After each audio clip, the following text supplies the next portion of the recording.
Hello guys and welcome back to another tutorial. So before I begin, I would really like to thank all of you who subscribe to my channel. To reach 1,000 subscribers is quite incredible for me, so thanks a lot guys, it means a lot to me. So in this today's tutorial we are going to have a look how we can use SVG to achieve this cool liquid dripping animation. So as you can see, when we click on the button we have this animation.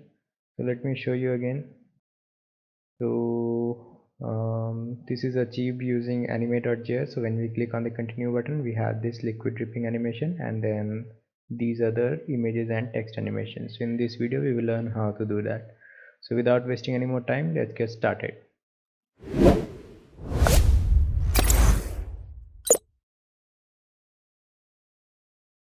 So here's my project setup. I have my index.html file opened here. So inside this I have added the link for my main.css, which is currently empty, and also I have my main.js and then this anime.min.js file. So I will leave the link in the description from where you can download this JS file and this image that we are going to use in this project.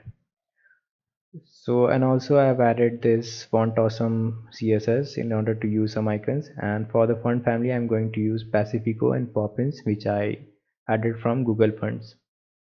So in this body tag I will start off by creating a div with a class name of liquid, and inside this div we will have different SVG that we are going to use. So before we add the SVG, let me complete the other part. So the other thing is, for the first page that loads on the screen, I am going to store it in a div with a class name of first content. So inside this we will have the text and a continue button. So let me just copy the code for that here. So I have my h3 class name of title, this is where the fun begins, and then we have this div with the idea button and then this font awesome icon. So let me bring the next part. So let me first show you what we have on the first content. So these circles are there, as you can see, in the corners. So let me add the HTML for that. So inside here what I will do is create two new divs. So let me just copy that here. So these two div are there, circles and with the class name of 1 and 2, and inside that we have the circle outer and the circle inner. As you can see here, this is the outer circle and this is the inner circle, and then we also have these three circles in the background. So let me also add the div for that. So let me just bring the code for that here. So for that I will copy this. So three divs are there with a class name of random circle and first, second and third. So that is all that is needed on the first content. Now the next thing is, when the animation is complete, this is what we want to show. So for that I will create a new div with the class name of second content, and inside this we will have the image, mobile image, and the other text that we have. So let me just bring the code for that here. So inside the text wrapper I have my title tag, which is the name of the app, then the paragraph showing the description of the app, and then we have this download button. So apart from that we also have the image and right background. So what is this right background? So this is the image that we are going to use, and the right background is, let me show you. So as you can see, this part that get loaded first is the right BG, and then we have the mobile image. So that's the HTML that we need. Now for the liquid, the SVG part we will cover in the next video. So in this video we will also cover the remaining CSS for the first content and the second content. So first let me add some styling for all the elements. So for all elements, margin and padding will be 0. Now the next thing is, for the body I am giving this one a width of 100 viewport width, height of 100 viewport height, position of relative and overflow hidden, and then using this background color which is dark gray in color. So let me create a server so that we can view the content of what we have done so far. So as you can see, nothing special here. So the background color is added. Now let's add the remaining CSS. So before we write the CSS for the first content, let me set the second content display to none so that you can see what we have on the first content. So in the latter part, we will change the display from none to flex and other things from the JavaScript. So now we can add the CSS for the first content. So the position will be absolute, width and height 100%, display flex, and then using justify content and align items to center, and flex direction is column, text align center. Now the next thing is our H3. So font family I'm using Pacifico, font size of 60 pixel and color is white. So this should be added here, yeah. And then we have, okay, but the second content is still visible, so let me fix that. So yeah, I made a typo here, so it is underscore. So now you should be able to clearly see the content of the first content. So now let's add CSS for this continue button. So for the button, let me bring the code here. So we will have a background color of white and then some padding, some margin top, cursor is pointer. And then I'm using this transition all property because we want to add a little animation when the user hovers on that button. So on hover, I will transform translate Y by 5 pixels. So the button will go 5 pixel upward. And for box shadow, I'm increasing the opacity and also the Y content and the blur radius.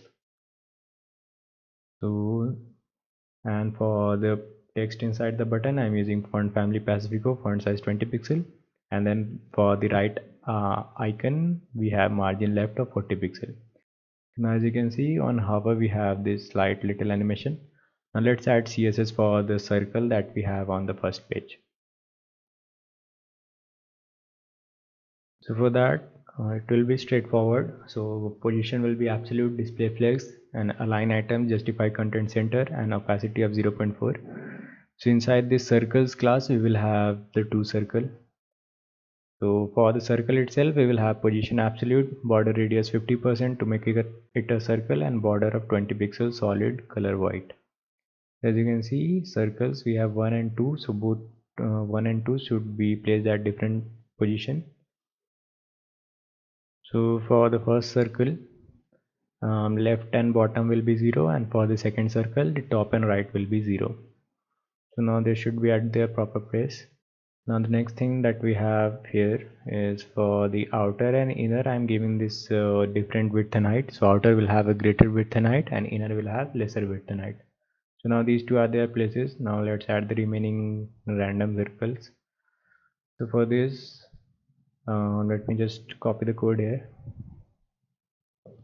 So position absolute, width and height of 100 pixel, border radius 50%, and then background color of white. And then for the first, second, and third, I'm giving this just some random values. You can play around, and even if you don't want to add the circles, you can just remove that part.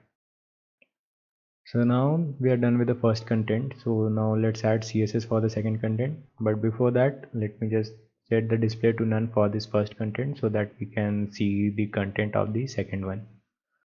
So here I will remove the display none. Now for the second content also, position will be absolute, width and height of 100%, display flex, and align items to center. And then inside this one, what we have is, let me just copy it here.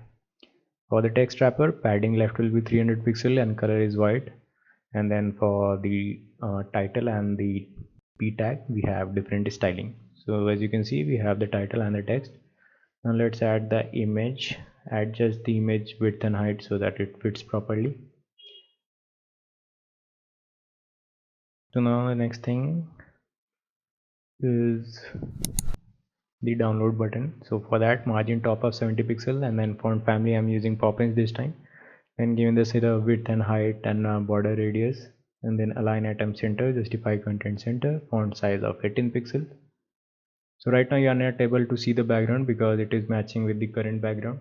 So what will happen in latter is, as the SVG covers the screen, this button will be visible. So but for now, just to show you, what I will do is give this body a different background, and we will change this one later. Let me just change it to blue so that you can see this button. Add the CSS for the right BG that we have. So position absolute, height of 100%, width of 700 pixel, and then background color same that I used. previously, and then let's add the CSS for the image. So position will be absolute, height will be 700 pixel, and from right 420 pixel. So we are done with the second content also. So that's all the HTML CSS we need for this part. In the next part we'll cover the remaining SVG, their animation and their CSS. So I will see you around in the next video. So thanks for watching.